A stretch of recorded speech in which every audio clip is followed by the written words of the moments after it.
Hi, my name is Winsley, and welcome to my video diving into screenshots I took from the second gameplay stream covering Eldritch Realms, which is the fourth expansion for Age of Wonders 4. Just like I've done with previous gameplay streams by the devs, I went through and took screenshots of all the interesting numbers and mechanics that popped up for a few seconds so that we can take a closer look at them together. This time I've taken pictures of things like the Direcaster here, the Scourge of the Autumn, and the Pestilent Escape, which is the thing that you get on the new exotic Beetle mounts. I will have timestamps in the description below, so if you want to jump between any particular topic or concept, you can do so. I will also be posting these images to the official Age of Wonders 4 form, so that if you want to look at them with me, you can do that using the link in the description below. Important disclaimer, a lot of the numbers we will be looking at today are from relatively early versions of Age of Wonders 4, and these numbers will probably change over the development of the game, which the devs recently announced they will be continuing to support the game after Eldritch Realms, but we don't know much about what that means, how they will be supporting the game.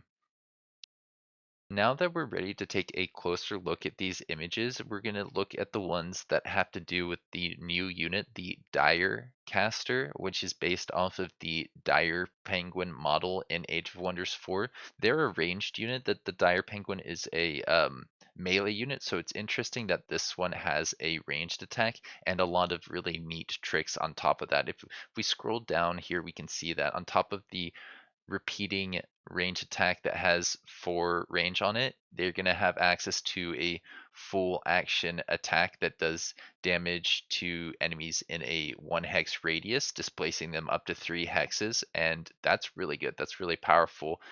It also inflicts them with insanity, so Voxel was saying this basically discourages the units from grouping up too closely.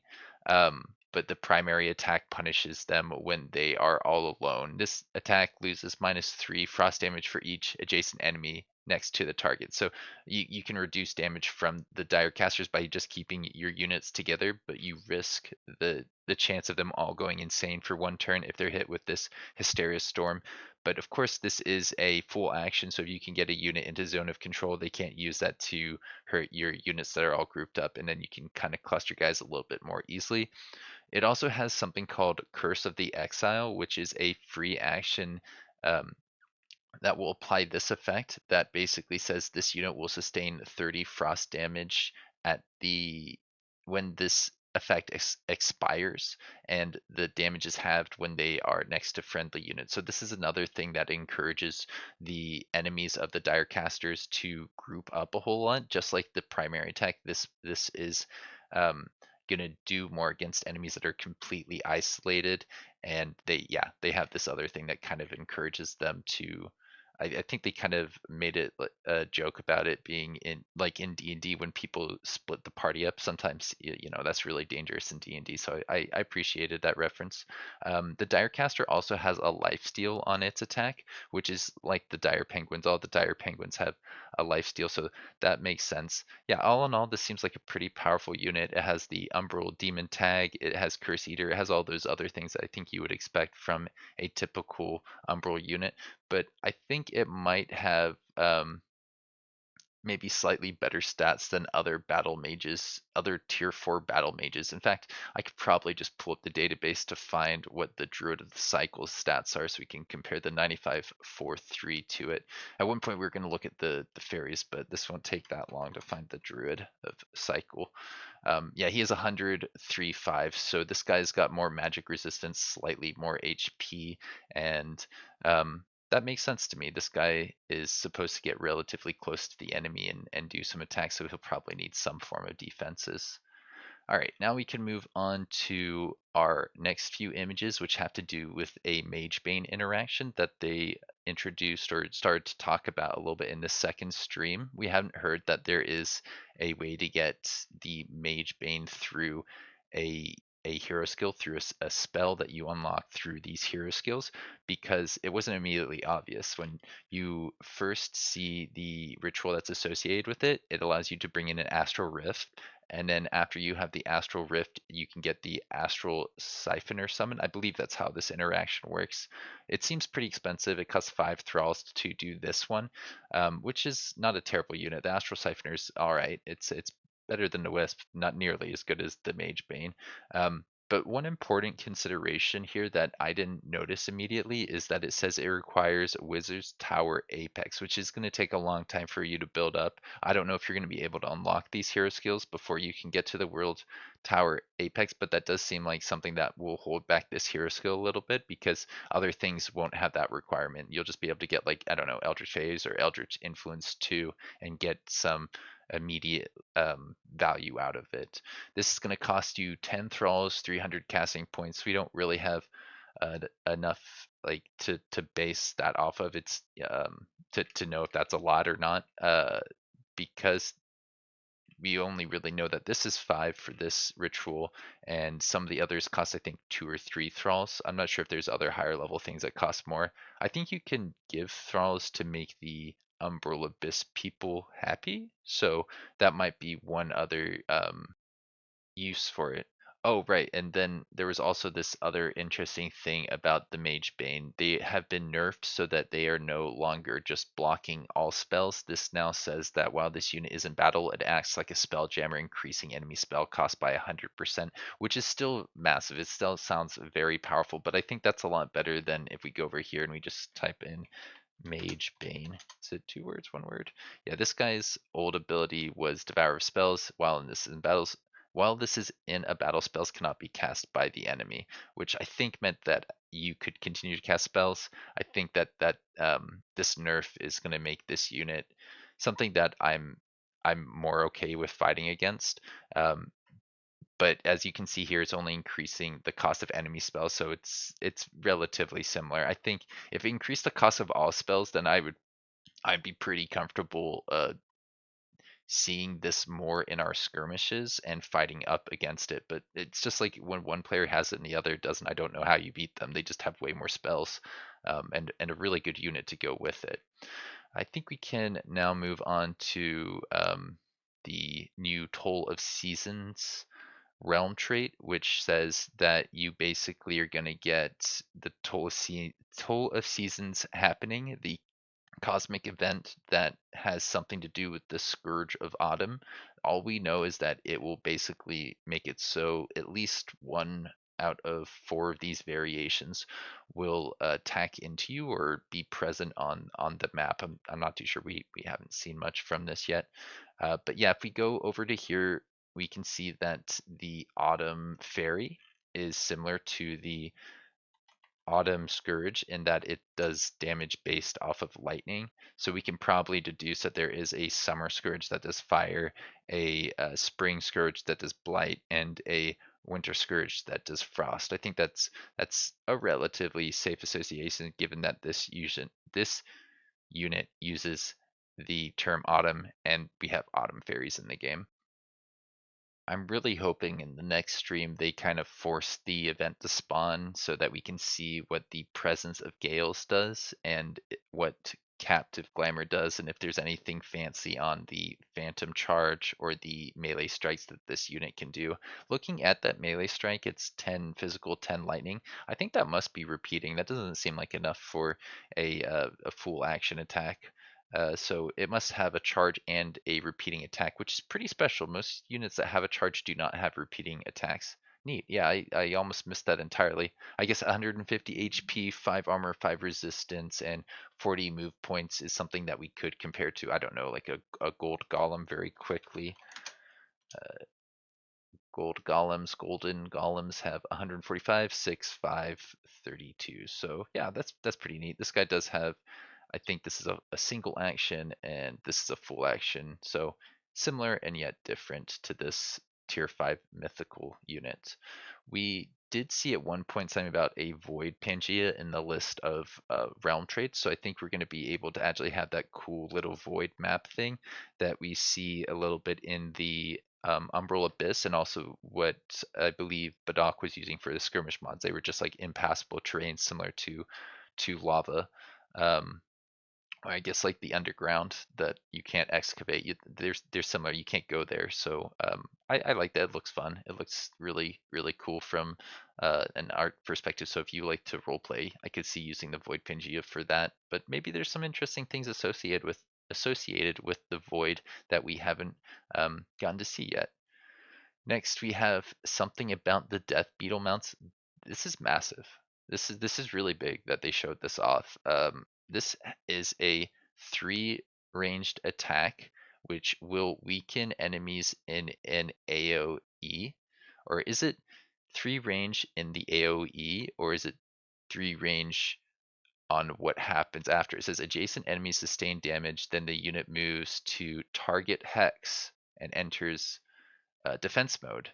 And one neat thing I noticed here was I compared it to the Enfeebling Hound, which we currently have in the game. This one is enemies in a 2 hex cone sustain uh, damage and gain 1 stack of weakened. It's been a while since I played around with this. They probably have changed this a few times, but the fact that this is a 2 hex cone in front of you is different than an AoE around you, and this will also leave you close to the enemy, whereas I think Pestilent's Escape, if I'm understanding it correctly, will allow you to take your like mounted shield units, weaken an enemy and then move away from them so that they don't have 3 attacks on you. Or you could stay there, I think, right? Does it say that it has to go away? I don't think it's like a 1 to 3 range, because that's how they would mark it for artillery and planetfall. They'd say, yeah, you can't use it at 1. Maybe it's a 2 to 3 range type thing. And then another thing I noticed when I was actually comparing this to Enfeebling Howl is this says something about it having a cooldown. I don't see a cooldown on this one. This seems like it would be pretty good if it doesn't have a cooldown. But yeah, I think from here we can move on to the giant beetle, which also has a pestilent escape on it, which I assume works like this one that we saw here. This is blight frost. This is physical blight with slightly less damage, but given that it has the same name, I would expect it to have a similar interaction. We also got to see something about the way you can generate realms at the very beginning of the stream. They talked about how if you wanted to click this button, it will create things that you'll discover as you play, and you can filter things that you don't want in there. So if you don't like playing against the really advanced leaders, you can say no, thank you. We don't want any of those in the list of things that you can pick, so that you can kind of discover the realm like your empire would be if they were exploring it. I really liked how Bass almost called the insectoid form at the beginning Kir'ko. He is like he was talking directly to me. That's how it felt in that moment.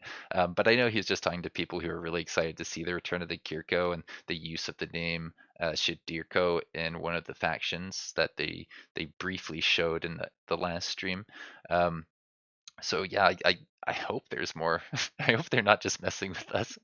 You can play Umbral Disciples and spread Gloom even on maps without Umbral Gates. Yeah, this is another thing that they briefly mentioned at the very beginning. You can use the Altar of Marching Gloom to start turning the terrain inside the city that has this special province into Gloom. I think that works pretty much the same way the Primals megaliths, or the thing that would terraform their terrain to their preferred terrain. Um, and this one also gives you a little bit of mana while also um, counting as a conduit. If the altar is destroyed, then the terrain will gradually revert back to its non gloom terrain. Gloom terrain is starting to look really interesting, and I think if you're playing Umbral Disciples, it's pretty good for you. Um, Splitterling is something that you get from Tyrant's Retinue. Yeah, we didn't get to see this last time, so they hovered over Tyrant's Retinue in the Umbral Disciples tag just to show it off a little bit, and it's a pretty weak unit.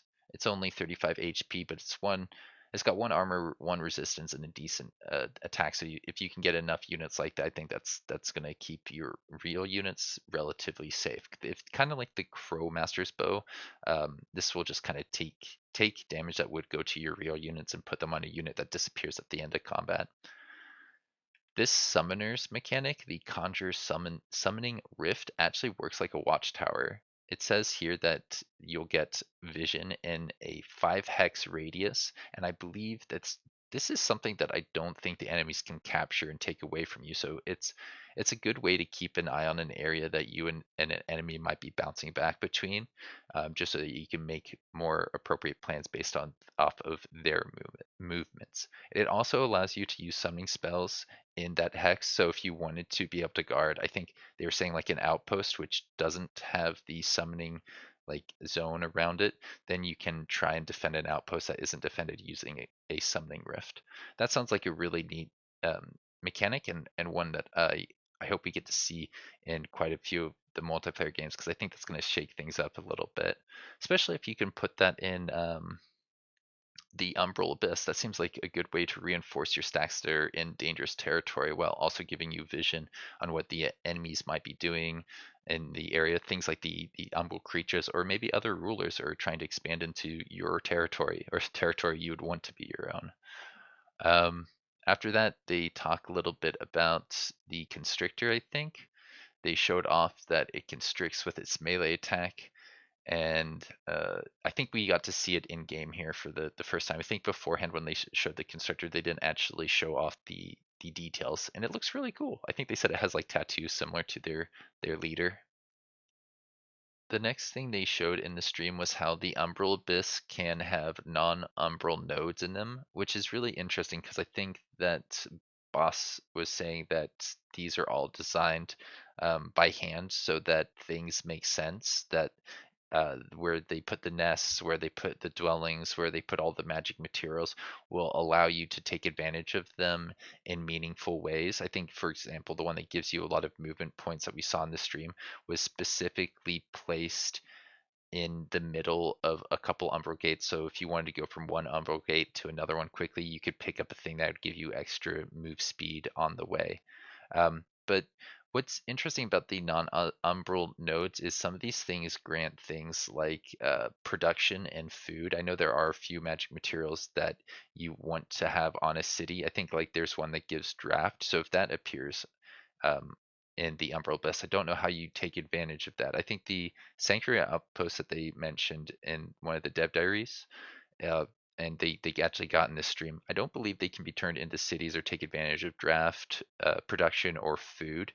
And I'm not sure how cities that are near the Umbral Gates are going to work with them, because I know if they're near underground, they can kind of like build a province through the passageway to the underground. But I'm not sure if you can do that with your cities. Something tells me that would not make sense unless maybe you're Umbral Disciples, because Umbral Disciples have the like they don't care about the Gloom stuff, so maybe they could make cities there.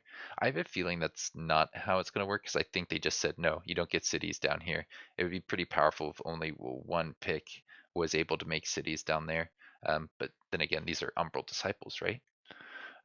Umbral map. The Umbral map that they showed off here apparently has something in common with the Hopperhound assets from Planetfall, and that was an intended connection to the insectoids that you get to see in the Umbral Abyss, like the ones that share things in common with Kir'ko. But they also share things in common with this Hopperhound unit from Age of Wonders Planetfall. These guys, they have these long, like sharp legs and yeah, insectoid forms that we're probably seeing a little bit of. I think there was another unit that had 6 legs like this, so the animations are probably pretty similar between this guy and one of the new Umbral units. I don't know all of their names off the top of my head, but I like that they're like reusing not just the animations, but like the maps, because the maps look really cool. They look really detailed. I think these little teeth they said are something that they had, are these things that look like teeth were things that they had and certain Hoverhound type maps in Planetfall. They were able to get to a beacon of light by turn 18 here. We can see that it cost them I think it's saying 100 gold, 2 turns to make that into an outpost. It's going to give them a bunch of research, and it can be expanded twice, letting you get other nodes that are in the areas around that, as well as build safe space for you guys to heal up. So if you don't have the Umbral Disciples, you can avoid the malady that just chips away HP by getting these outposts. I think they mentioned that you can get them a number of ways, but the way they got this one was by clearing out an Umbral Nest. And let's see, underneath here, we get to see what it costs to expand the sanctuary. You can also spend some time to put up palisade walls like you would with any outpost. It makes sense to defend these guys because if anybody just sends over a single unit, they can take away your income, your income that you spent a lot of time and effort trying to secure, right? So I guess if you're going down here and clearing out nodes, you probably want to build the walls up as well. Apparently you can unlock spells from tomes that you haven't started. For example, when they cleared out this tome fragment, they were able to get, I think, a chaos, this one right here, the Umbral Incursion spell, which is from the new Tome of Corruption. They hadn't gone to tier 3 tomes, so the fact that they were able to pull that out early was really, really useful for them, and I think something they're going to take advantage of in the next stream. I don't think they got to take advantage of this, but they're also saying that you can get like higher tier spells and not have the casting points or mana to really take advantage of them. I still think that's a good thing. I don't think waiting extra time, spending extra mana on something that's super late game early is actually going to hurt you that much. It just means that you won't be able to take advantage of it as quickly as, say, I don't know, maybe the Umbral Incursion or the Summon Umbral Juggernaut. I think that was something that was from one of the new tomes, but I'm not sure if that's a T3 tome. Or no, they had the Summon Umbral Mistress in the new Corruption tome, didn't they? Yeah, I can't remember if you can do anything with the Juggernaut as well. That's a tier 3 unit, which usually you get those through the tier 2 tomes, I think. So yeah, after we saw something about the tome fragment here, they showed us this new unit, the Flesh Abomination. I don't think we've gone to see him yet in stream, or maybe not even anywhere. Can't remember if he was in the trailer or not, or in the background of any other images that flew by. This guy's melee attack is going to inflict status vulnerability. Okay, that's really big. So this unit's going to make it so it's easier to mind control units and like bleed and poison and all of the status effects. Okay, yeah, that's really good. Inflicting bleed is not terrible. I think bleed is one of the damage over times that people are less excited by. But I think if you stack enough damage over time, it's not terrible. It will help you deal with units that have higher defenses because I believe, and I could be wrong about this, I believe these damage over time effects typically don't deal with your armor or resistance if resistance is relevant. I think for bleeding it would be physical, so that would be an armor check if it did check armor. The skeletons for insectoids have exoskeletons, so they don't even look that skeletony, which is really funny. I love the idea that these guys are just hollow on the inside, and this is just like a moving exoskeleton. Um, can't wait to make some of my own insectoid skeletons. It's gonna be a real fun role play, right?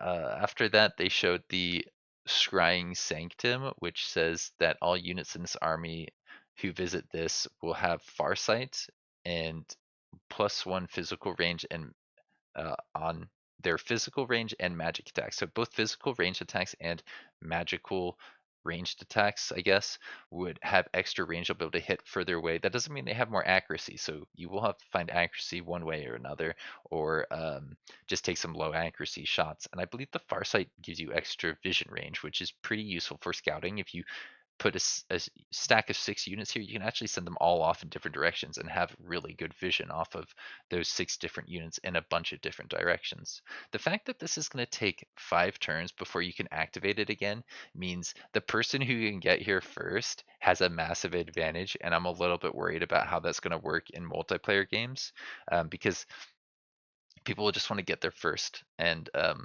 if you get there first, then you're going to be at a big advantage compared to the other person. What I would rather see is there is no cooldown uh, between the different players. Only you can use it once per turn, I think would be a good limitation, because then you could use it and another person could use it, and then you could engage each other and still say, hey, we're standing next to this thing that has an effect that would influence things. We'd like to be able to get it, but without denying it from one player who could have also moved on there at the same time on the same turn.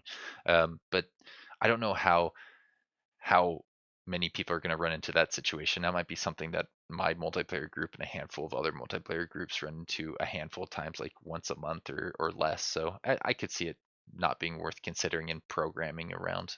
But yeah, no, it is definitely something that I'm concerned about, because that was something we saw a lot in Age of Wonders Planetfall. People just fast clicking to get to the things that give them all their movement points back. Yeah, of course, that means you basically get an extra turn of movement, or um, you can engage an enemy that would have been able to get away, or you can run away from an enemy that would have been able to catch you. Things like that, I think, shouldn't be decided by just fast clicking onto a location. But that's just my opinion. I think we can move on to the cosmic events. They showed off the sign of the Huntress. This one says you get basically more damage on your magic and physical range attacks, but they have -1 range. So I think, if you combine this -1 range with this other thing here, the thing that gives you +1 range, you're just getting basically 30% extra damage. So not bad, not bad at all. You could probably combine this with the thing that gives you extra range on the Wind Tome to just basically make it so the physical range attacks and magic attacks do more damage. I'm wondering if your full action battle mage attacks are also going to get this bonus, because I think that might be what this is saying. I think that would be pretty good. Maybe too good, because battle mages, they hit hard when they are in the right situation, but also they can be countered pretty easily, or reasonably easily, by just putting people into a zone of control with them. A neat thing about the cosmic event here that they showed off, and I guess all cosmic events are going to have something like this, is you get an effect at the beginning, and then at the end you get some choices. And it sounds like a lot of them are going to allow you to choose to keep the effect around. If you wanted to turn this into an enchantment that you pay upkeep on, you can do that. It's going to take 219 mana to unlock this like research. So instead of using research to get an enchantment, you can actually use mana to get an enchantment. Not a bad path to give your army strength other than research, because a lot of people primarily just use research to do that, or mostly use research to do that. And then if you want to put this on a lot of units, you're going to be paying a bit of gold and mana, but it's pretty good effect. So if you're going for that, you probably aren't going for other things that are going to cost you upkeep. um, Apparently there's some other choices that have to do with affinity. They didn't get one here, so I'm hoping that in the next stream they get a affinity relevant choice, because I'm not sure how tricky they are going to be and what exactly you would get from them. I'm really interested to learn more about these cosmic events. They also changed the interface on the victory screen here. So if you wanted to look at this, it's a little bit easier to see who's in what place and why they're in that place. The criteria, I think, is a lot clearer up here, whereas it used to just simply say ranking with the name and no picture. So I love that they made that change. I specifically don't remember it saying things like 86 provinces remaining until, it starts the countdown on the expansion victory. And I bet if you clicked on the different rulers, it would tell you how many provinces they need in order to start that countdown. And yeah, that's a pretty cool change. Right, and this is cool. I really like how much people have been investing time into translating these runes, or Eldritch letters, into English. I believe Boss was saying that this one right here, I can make it a little bit bigger, is saying basically mine for yours. So if you want to make a sacrifice of your thralls, you can give them your thralls to make them happier, their thralls happier, or something like that. I'm not entirely sure if that's how that works, but yeah, it's like one of the choices you get when you meet one of the Umbral Dwellings. You can either say, I'm going to fight you. That's the top option. You can give them mana, you can give them gold, you can give them pop, or you can give them thralls. And right here we get to see a different bubble of text that uses the Eldritch alphabet. This apparently says "Flee before my terror," and this is an Eldritch Rite of Dread. So this is basically you're approaching a mana node, you want to clear them off, and you can use thralls to chase them off. I like that people are translating these because this is something that I didn't think that much about. I was like, oh yeah, it's kind of a boring screen, but you know what? A lot of people get a lot of joy out of these little puzzles, figuring this out, sharing it with people, being the first one to. I'm glad to showcase this little thing that somebody found out on Discord. Flee before my terror. It sounds like something an Eldritch being would say. There's this big pickup that they got after clearing a node. I think it says something like 300 gold and 100 knowledge or mana. See if we can make it bigger and clearer. Yeah, it's saying 333 gold, 116 production. That's a lot to get off of a pickup, and I think that is without Fabled Hunters. So I bet if you take Fabled Hunters and you go down here and start clearing nodes, you're gonna get a lot of resources, like a lot of resources. I don't believe the thing here has changed. The thing about getting knowledge when you rank up units, and they mentioned a really neat interaction between the summoning guys who get echoes for completing research, which can then be used to rank up units, which with this can then be used to get knowledge, which gives you echoes. It's circular. You know, you just need three things, and I'm sure it doesn't constantly allow you to just evolve guys, but it can add a lot of power into your armies through this cyclical cycle, because not only are you going to be making your units individually stronger, giving them more HP, maybe a little bit more armor and resistance and damage, but you're also going to be potentially getting to a tech that would make a difference one turn earlier, a turn when you might need it to, I don't know, like turn enemies insane, or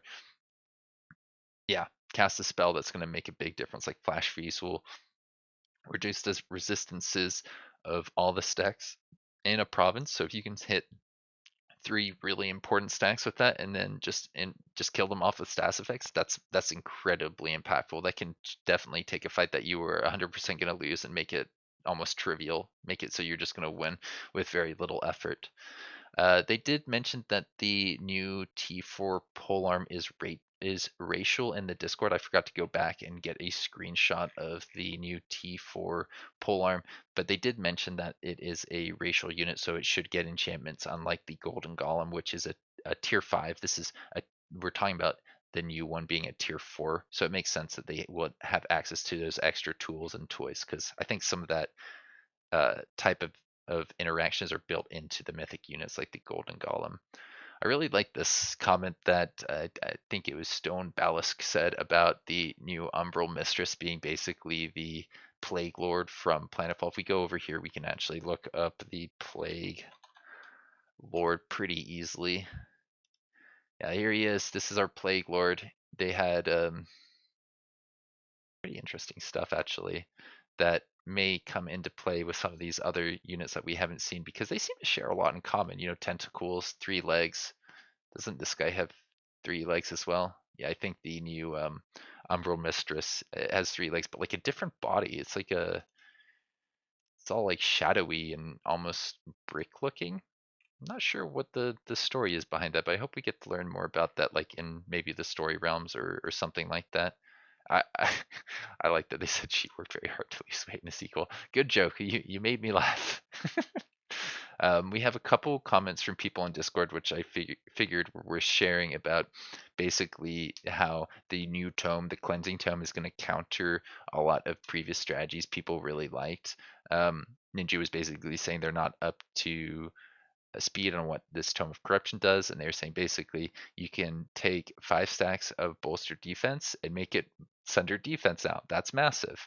And Ninja says basically stats explode and deal damage. That's a problem. But if they just remove them, that's not something that will be a long-term problem, because then you just bolster your defense back up to get rid of the sundering defense. I think the way I'll counter this is probably not putting 5 stacks of anything on anyone. Just putting 1 or 2 and reserving a few, I think, would be a good way of dealing with the fact that Cleansing Flame could hit you.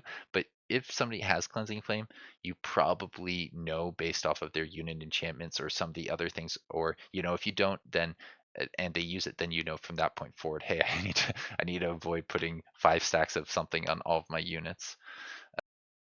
The next thing that I saw them talking about on Discord was Lost Soul here basically said that this new tome should be very good at countering people who are using either the Exalted Champion or the Arcane Supercharge. And while you don't see the Exalted Champion very often because it comes from a tier 5 tome, I do think that you're going to potentially see the Arcane Supercharge a bit because there are quite a few new interactions with Magic Origin units, enough so that I think we're going to be seeing this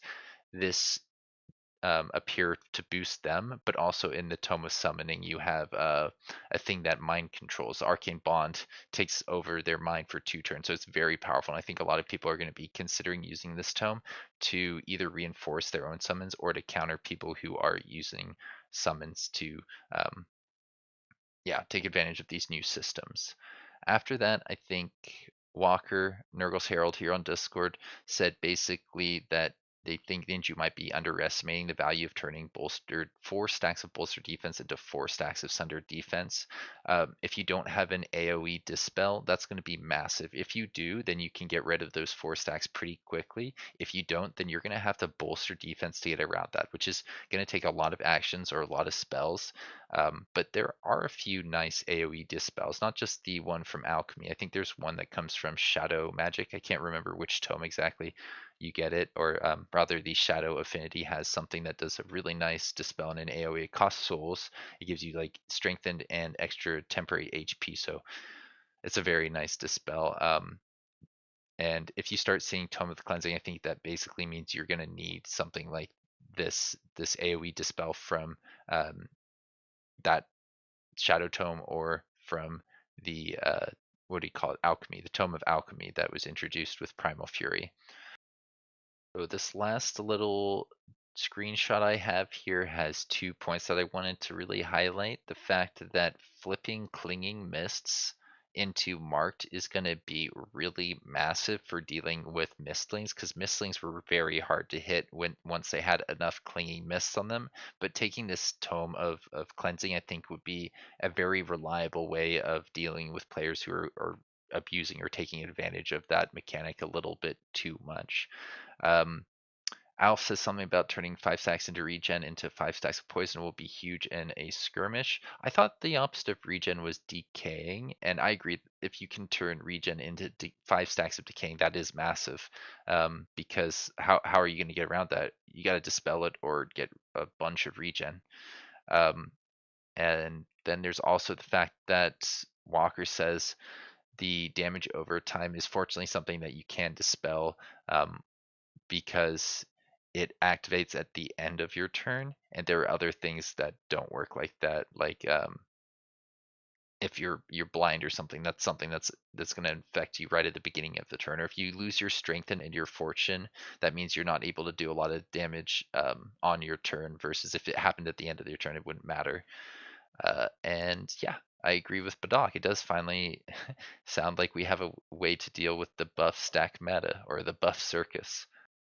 So I was actually just looking back through the old dev diary to make sure I got all the details correct for the first version of this video, and I didn't. It seems like I had a little misunderstanding of how the cleansing flames and the corrupted boon work. It seems like the cleansing flames can only remove 1 positive status effect from a target who is either ending their turn in the cleansing flames or passing through. So if they have to pass through a lot of cleansing flames, that can remove a lot of positive status effects. But I think if like somebody had 5 stacks of strengthen and 5 stacks of fortune, it would only remove one of those.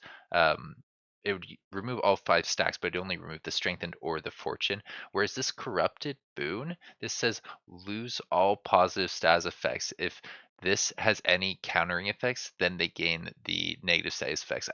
I can't believe I forgot this. I only heard about this spell just yesterday, and I've already forgotten which tome it's in.